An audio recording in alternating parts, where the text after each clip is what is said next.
Well, another news now, and it seems Sri Lanka is on a selling spree. First, it gave the Hambantota port on a 99-year lease to China. Then, it okayed the Colombo Port City project, a billion-dollar mega project funded by China as well.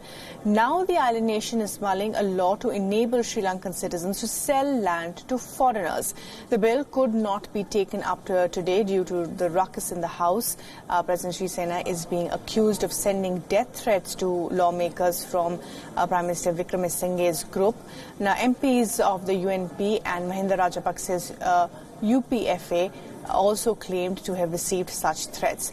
Now, about the land bill, well, some in Sri Lanka fear that people in debt would be tempted to sell their land to the highest bidder, possibly even foreigners.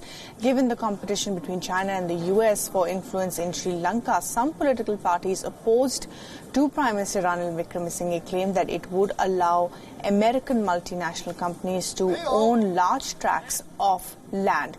At the center of the row is the draft state Land Special Provisions Bill. The government tabled it in the federal legislature on the 28th of June, but already lawmakers have moved the country's top court against the bill. The opposition claims that Sri Lanka has always given land on a permit to farmers and others, but when ownership of the land is transferred via a deed, then the land can be sold and used for a different purpose other than agriculture. Ashwin, our correspondent from Colombo, is now joining us for the very latest on this. And Ashwin, now, what are the changes that this bill is likely to bring? And this latest about, allegations of MPs saying they're being threatened. And also, how does this really impact, transactions from China and the US keen to acquire land in Sri Lanka? The State Land Special Provisions Bill was tabled in Parliament on the 28th of June, and it was being presented to the Cabinet for approval earlier in this year. But during this Cabinet meeting, of course, President Maithripala Sirisena has found a few areas which he wanted amended, and without those amendments, the particular bill was being gazetted. Then subsequently, somewhere in April, President Sirisena, of course, in writing expressed his dislike and wanted the government not to proceed with the bill. Now, after that, eventually the bill was moved in the parliament, and today it was supposed to be taken up for debate, the second reading debate.